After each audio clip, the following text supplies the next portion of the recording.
Today we have Brother Antonio with us. He's going to share his journey with us. Welcome. Thank you for having me. And let's start from the beginning. How did it all start? From the beginning, you're talking about the book of Genesis beginning and then moves on in redemptive history. No, I'm joking. The beginning, I wasn't raised in a Christian home. I wasn't raised in a Catholic home. I wasn't raised in a Muslim home. But later in my life, when I was about 17 or more or less 18 years old, I was tired of my life decisions, things that I was doing. I was, in and out of jail, doing things that I know for a fact I shouldn't have been doing. And so the weight of my sin was so overbearing upon my shoulders. And I remember a few of my friends were claiming to be Muslims, but they weren't really practicing Muslims. They told me about it, and it sounded interesting enough for me to go to the local mosque to go check out when I got off of work. And when I entered the doors of the mosque, looking upon the walls, I was anticipating somebody to come talk to me because I was just a lost soul. And sure enough, some little Arab man, probably short, came to talk to me. And the first thing he denies the biblical doctrine of the Trinity. He just flat out denies what Christians were. And I'm just like, I didn't really care because I wasn't a Christian, so it didn't matter to me. He pulled me into his office, explained to me Islam, and told me that Islam could change my life. And that's what I needed the most in my life, was a change in my heart, a change in my life, change in my actions. And, he told me, and he showed me how to take the Shahada in Arabic. I didn't know too much about Arabic or this whole idea. You got to learn it in Arabic and stuff like that, and you got to say it in Arabic. But I still took it in Arabic. You did the Shahada? Yeah, I did the Shahada. On that day? On that day. So how much time you had to learn about Islam? Not very much time. Like 1 hour, 2 hours? Maybe about an hour. He told me about Islam, but he didn't tell me everything. It wasn't until years later. I mean, 1 hour, what can you learn in 1 hour? He just told me how Islam is a religion of peace, how Muhammad is the final messenger, how he comes in the same line of Abraham, Isaac, and Jesus. And so being from a Western society, we're kind of used to those terms anyways. Right. But I had no understanding of them anyways. So I was like, okay, it sounded like, okay, this is a religion that I can accept. And so he went through the Shahada with me, and I took my Shahada, he gave me my Quran, and it started another journey in my spiritual life. So did you understand what you were saying when you say, Ashhadu an la ilaha illallah wa anna Muhammadan Rasulullah? How can I? I could barely speak Spanish, and I'm full Mexican, let alone Arabic all by itself. So you just were repeating after him. Exactly. I was just repeating after him. And then after that, you started practicing Islam? Yeah. I got on that some day books. Even on that day. Even within the next hour, I went and I got the books. He gave me a few books, and I got some books from their library on prayer and stuff like that. And I was learning the 5 pillars. Like he even he told me about the 5 pillars, and that whole Hajj pilgrimage to Mecca. Right. I was excited about, because I was like, oh, I could go, to Mecca, and it seemed really fascinating to me. Right. So it was a new experience for somebody who lived, a hard life, let's say. Yeah. Well, can you talk a little bit about your past before Islam, just a little bit to give us an idea why you needed a religion in your life? Okay, yeah. I wasn't raised in any religion whatsoever. So you were just regular, just secular. Okay. The problem is with many Muslims now today, they accuse everybody in the West as being Christian, and that's not true. How can I be Christian when I'm breaking into houses, when I'm robbing people, when I'm doing drugs, when I'm selling drugs, when I'm doing all those things that, it's clear evidence that I wasn't religious whatsoever. So I needed a change in my life, because you were doing these things. Yeah. Oh yeah. A lot of things that my mother does not know about, that I would be ashamed to tell my mom about, because it was this, how can I do such things? How can I hurt such people? How can I do these things that would just bring shame and just heartache and pain to my family? And So I was doing those things privately. I knew I needed a change in my life. And so, Why didn't you go to a church? Why you went to a mosque? you know, in all honesty, that is the question of the ages. Why a mosque? Why not a church? I put it all in God's hands. God led me through Islam, to have what it means to have a true faith in Him, what it means to have and to worship a true and living God. So I don't know why. Why a mosque? I don't know. But I went to a mosque. So you did the prayers that day. How did you do the prayers and you don't know Arabic? You don't know yeah, Islam? You exactly. That's the whole funny issue about it. Is like, how can I do? What is it? It's not called. Got your 5 daily prayers. The wudu. The wudu. Yeah. Yeah. I will practice that stuff from the books, like, okay, do this and wipe your hands and do all that stuff. And so I remember working at a factory job, an ink factory job, and I'm just full of ink, full of dirt. And I can remember stopping my ink mill, one of my machine presses, and I was just like, okay, I gotta pray. So I would go wash up, and despite the filthiness of the chemicals, I still try to wash, still try to do what I do, and pray. But my prayers were in English. Oh, you prayed in English? I prayed in English. Not in Arabic? Not in Arabic. And that is not accepted within Yes. Islam. Yes, I know that now, but I didn't know it back then. Back then, all I had was just a heartfelt cry out to God. And if Allah could not understand my prayers, then that just shows the deficiency upon Allah. Because doesn't God understand everybody? All prayers, everybody at once. Didn't anybody comment on that? Like, since you... Not till later in life, when I started, when I became a Christian and started talking to other Muslims, they were telling me that I wasn't sincere, telling me I couldn't pray to Allah in English or do the prayers in English and stuff like that. Like, I understand what they're saying about it, but at that time, I thought I was, being a good Muslim, as far as at that time, because all I did was just have my Quran. I wasn't a Quran onlyist or anything like that. I had my Quran. I had some other books.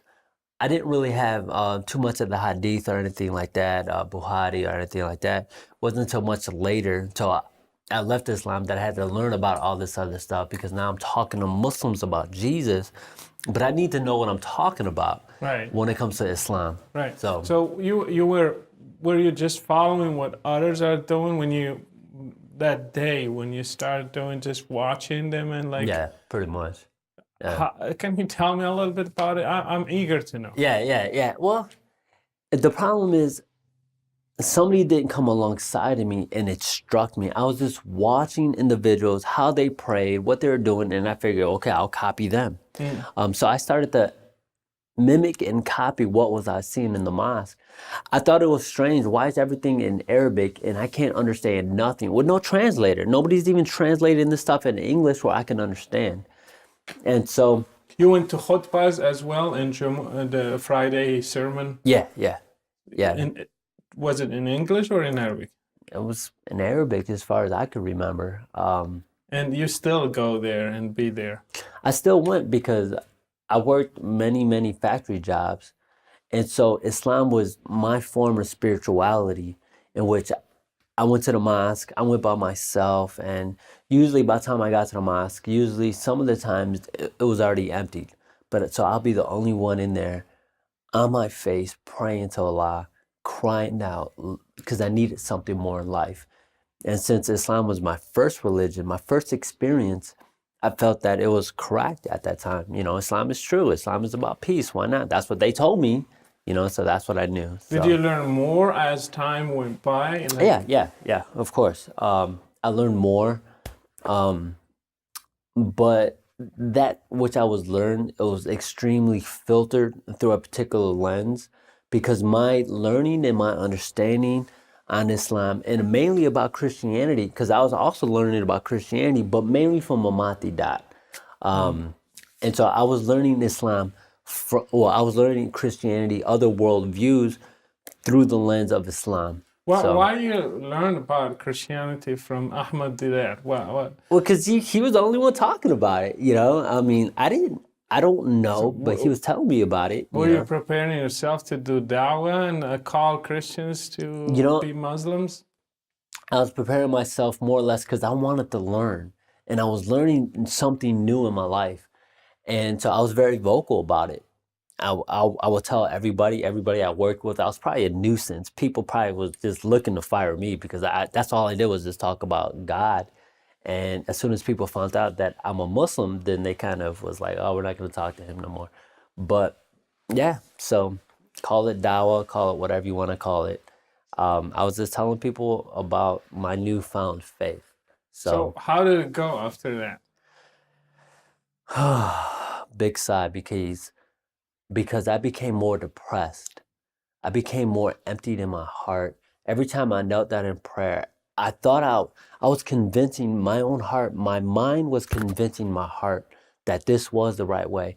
I remember waking up for early prayer, and I remember praying down to Allah, bowing down to Allah, and I could remember crying one time, saying, my mind is trying to convince my heart. Right. My heart is screaming out, it's depressed. My mind is, this is right. This is about God. This and stuff like that. And the more I became depressed, the more I started having dreams of Jesus Christ that I could not explain as a Muslim, as I would call myself. And you had no background in Christianity. Nothing.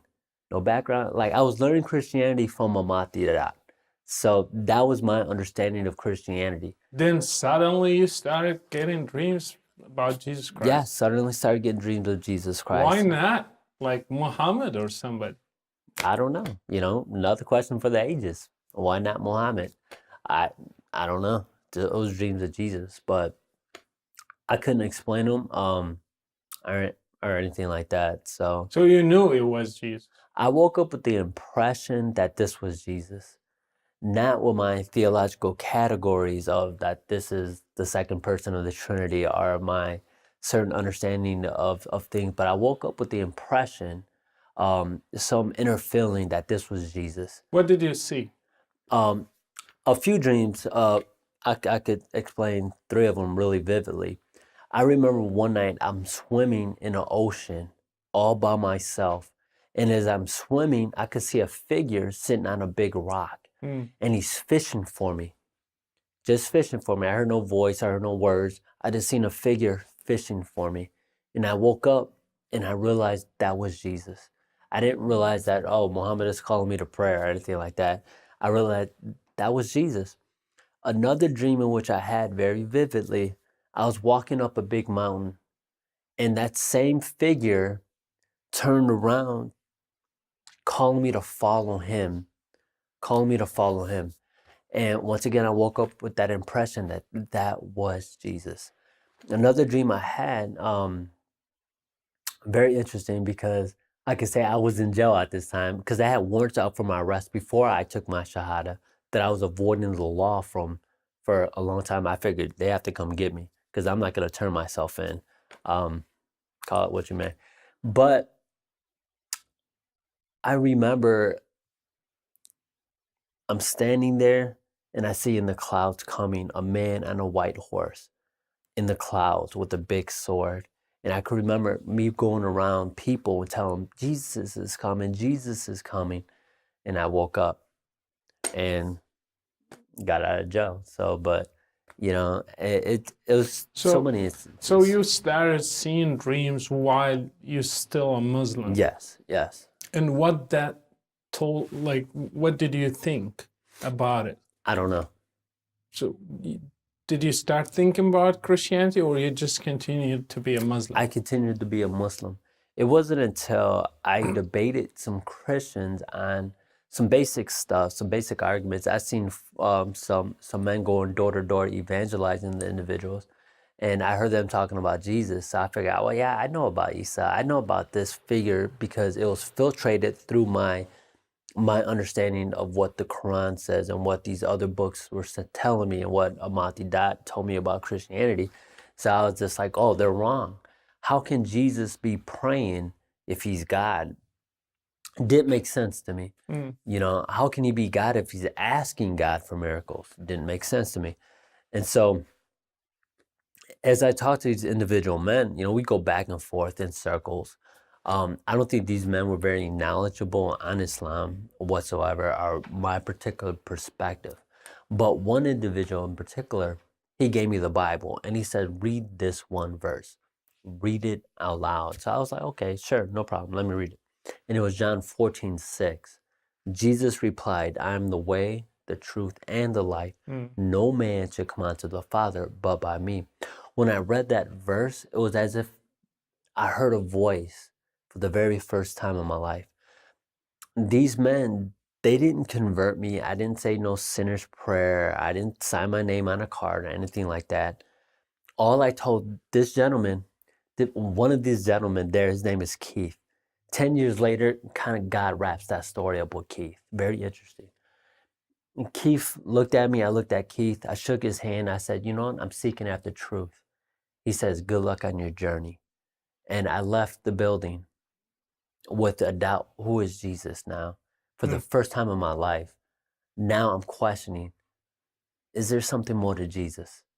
Is there something more to Jesus? I moved to a different city. Other dreams were occurring, other vivid dreams. I also remember I had a dream one night in which I was sitting in my room and somebody came into the room holding the Quran. I would like to say it was Jesus. I would like to say it was somebody. I don't know, because I didn't wake up with the impression that was Jesus. Somebody just had a Quran and they pointed at me and was like, do you really believe this book? And then I woke up. It was as if that person was like telling me this is not the right book. And so here I am. Well, I'm listening to these stories and these dreams. For me, I can see you were not satisfied in Islam. You didn't have the peace you were looking for. You didn't have the change of heart that you were seeking. Definitely. And you said earlier that you were depressed. The more you prayed, the more you practiced Islam, you were depressed. Can you talk to me about it? Why you were depressed? As to the reason why I became depressed, yes, the more and more I prayed 5 times a day, from what I understood at that time, I felt Allah was further and further and further away. It was as if he did not hear my prayers. And I'm crying out to God. I'm literally in tears crying to God. And if I felt as if he did not hear my prayers, I was praying to a brick wall many times.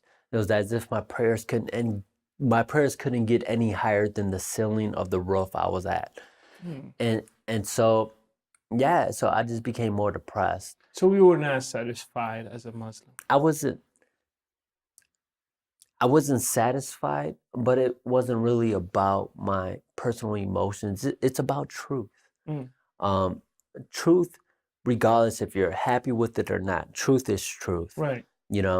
And so even though my heart was telling my mind something else, I still practiced, I still did it because I felt that this was true, and so when you were you had some, let's say, candles on your way, one of dreams, friends planting seeds in your heart saying that Jesus is the way and the truth and the life.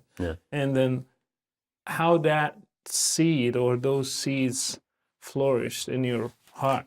Well, scripture is very true. The Apostle Paul writes, one man plants, another man waters, but the Lord brings the increase. It's all according to God's timing. Right. And so how that germinated, how that became more watered and stuff like that. One night, I was depressed and I was like, God, do you love me? Does God love me? And so I looked in the Quran, and it was always based on some form of stipulation. If I did this, if I did that. And I felt that I was doing that. I was fasting for Ramadan. I was telling people about Islam. And I felt that I was being righteous enough. For my external means, I was holy, I guess, without being sinless. But I was trying my best to be righteous. But I just felt that it just wasn't working whatsoever. I asked God, God, do you love me? And I remember there was a knock on my front door. It was I went and opened the door. It was my step uncle Ricky. And the only thing he said to me was the Lord, yes. I don't know what it meant at that time. He said the Lord, yes, and he walks away. It was a dream or it was No, this is real. Real. Yeah, this is real. He said the Lord, yes, walks away. And I go back in my room, still asking God, do you love me? I looked in the Quran. It's always based on some form of stipulation, but I always had that voice in the back of my mind. I'm the way, I'm the truth, I'm the life. And so I went to the Bible and I looked in the back of the book for the word love. Well, let me see where it takes me. And it led me to Romans 5:8. God demonstrates his love for us. While yet we're still sinners, Christ died for us. I didn't understand certain biblical theological issues right away. The only thing I knew was that the God of the Bible loved me unconditionally, despite me. And even though I was trying to be righteous enough, but I knew I was still a sinner. For some reason, I had this weight upon my shoulders that Islam could not alleviate. But the God of the Bible showed me that he loved me despite my shortcomings, despite my inadequacies, despite my sin. That the God of the Bible is the true God, and that God I wanted to believe in. I didn't understand the Trinity just yet, or the deity of Christ, or why Christians come to such and such conclusions. It wasn't until a little bit later that I studied more and more and more and more that I've come to these convictions. But at that moment, when I finally put away the Quran, I put away the Quran for good, is because the deficiency of the love of Allah is completely lacking, despite what Allah is all loving, or whatever one of the names is. So on that time, you were done with Islam. Yeah. You put the Quran away. Put the Quran away. Did you stop praying the Islamic prayer and doing the Islamic rituals? Yeah. Did you tell anybody in the Muslim community? I didn't have Muslim community around me anyway. So this was my personal journey. And the only reason other Muslims found out at a community college, because I was very vocal. They all called me, that's the Tony. I didn't even have that's the Christian guy. They called me the Tony. And when they said the Tony, they knew I was a Christian guy going around telling everybody about how Islam is false and Jesus is the only way. So did you pray? How did you start the rest of the journey? Like you are done with Islam. Yes. You found out that Jesus is the truth. And how did you start that journey?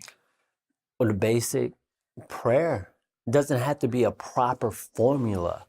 It was just, God, I believe in you. I believe in what Jesus did for me, that he died on the cross for my sins. And that's how it began. It wasn't a sinner's proper prayer or anything like that. It was just like a transference from that God to that God. It was like a transfer, so it's like a snap of a finger, So you became a Christian. You gave your life to Jesus Christ in your way. In my way. I didn't understand I was probably still a heretic categorically when I left Islam, because I still believed in the oneness of God. I still believed in literally the oneness. I still rejected the Trinity for at least 2 years, despite I left Islam, because I knew Jesus was not the Father.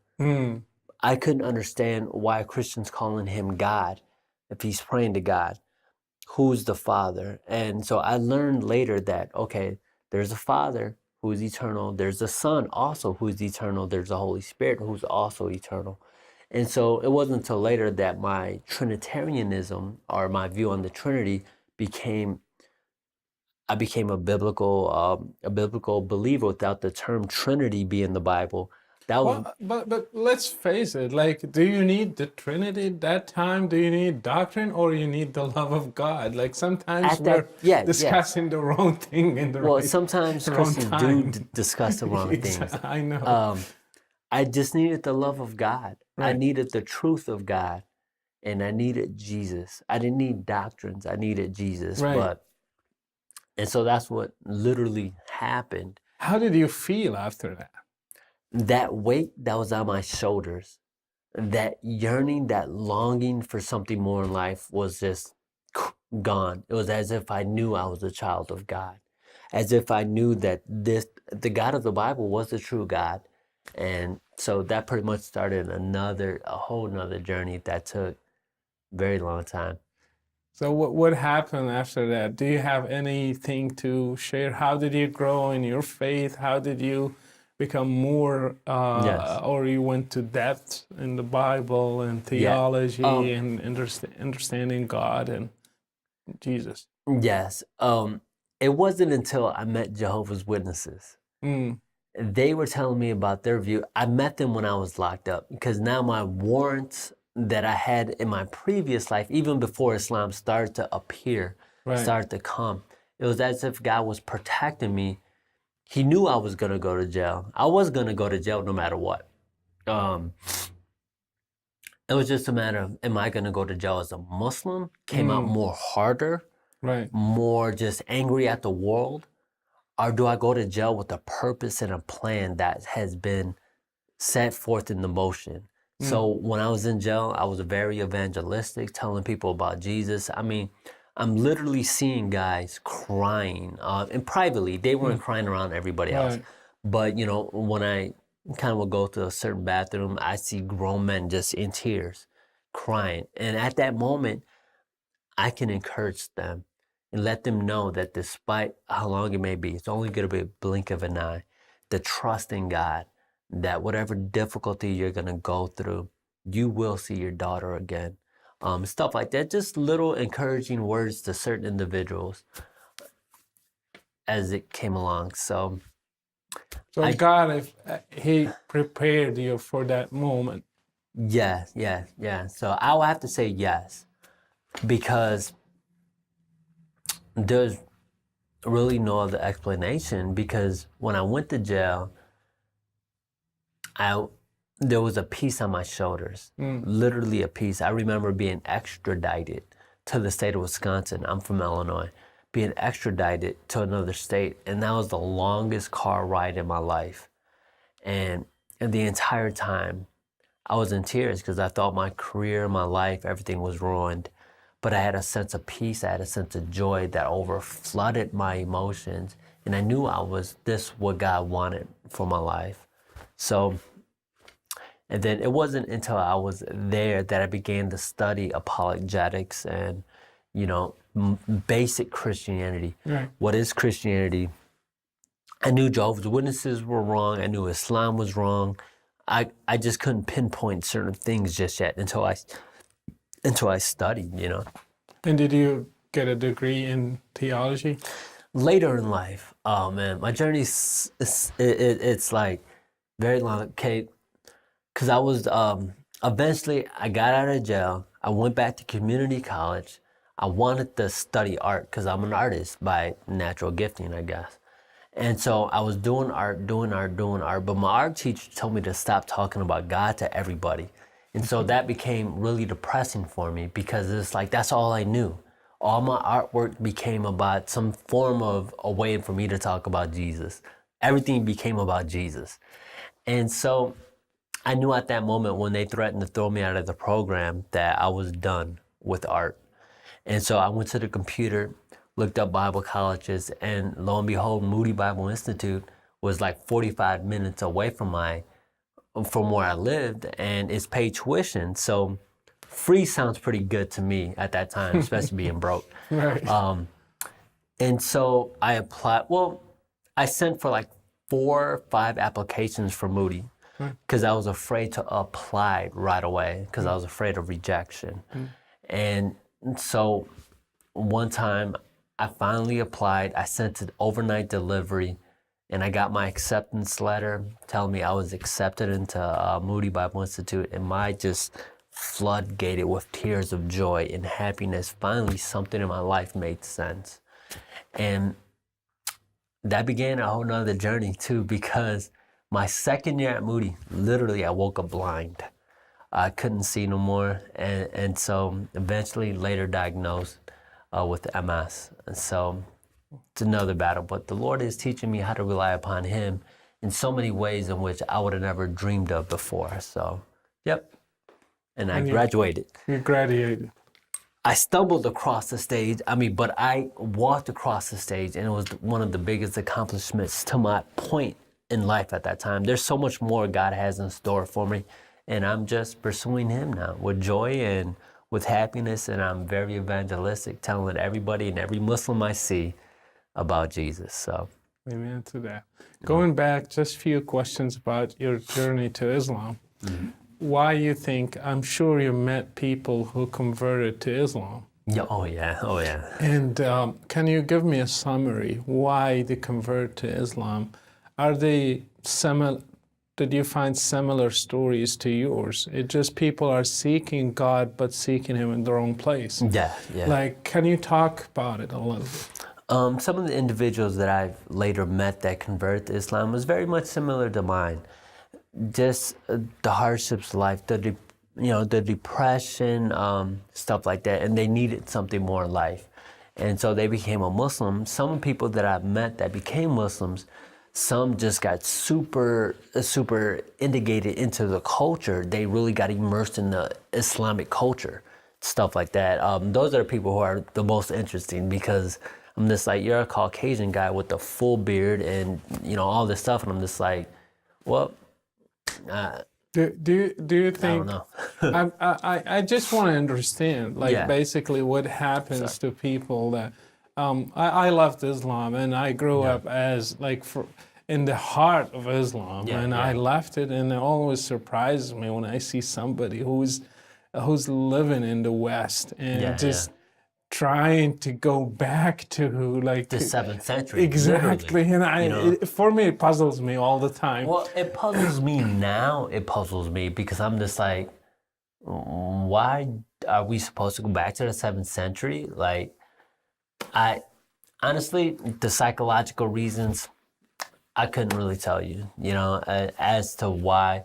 Well, because the whole thing is they're trying to imitate Muhammad and everything, I can remember putting on my pants a certain way, always the right side first, always this stuff first. Oh, I was trying these things that I would read about.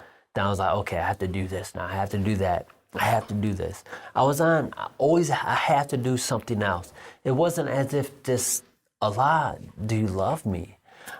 Just something basic. I needed a hug from God to tell me I'm His child, and just wasn't there for me in Islam. So. And another question, did you receive any follow-up from Muslim leaders, sheikhs, imams, or just like the as if they gained one more to pretty much. And that was it. Pretty much I said my shahada, and he probably went home that day super proud of himself that he converted a Muslim, that he converted a westernized guy. He probably even categorized me as a Christian, even though I was not a Christian, and so he just chalked one up, one more for his bag, and so I didn't know anything about Islam. The most individuals, I say a majority of everybody that I've met that converted to Islam had no idea about Islam, let alone Christianity, but yet they speak against Christianity. They know nothing of Christianity, and a few individuals that I've actually confronted in their face personally, like a Yusuf Estate, I literally confronted him about his lies until I was escorted away. He told me he doesn't do debates. I wasn't there to debate him. Right. I was there to embrace him and say, there's some things you got wrong, man. Let me tell you about what you got wrong.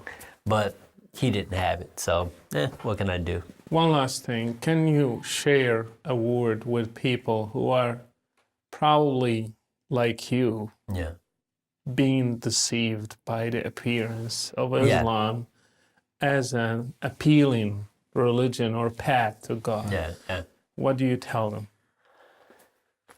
Study, read. This whole idea that Islam is peaceful religion is not true. You know, I could give you a litany of books, scholars, Muslim books, their hadith that shows how barbaric it really is. And I would tell these people who are on their spiritual journeys, you know, it's okay to study different religions, but know what these religions are about before you jump in head feet and all of a sudden you're in a full burqa and, you know, you're doing all this stuff and you not know anything about what you're getting yourself into. Because I spoke to many Muslimas and who are westernized, but they knew nothing of Islam, but yet they got the full burqa on and they're doing all this stuff, and my heart is breaking. I'm just like, girl, do you know what Islam really teaches? You know, and 99.9% of the time, they don't know whatsoever. So. Well, thank you, Brother Antonio. Thank you for having me.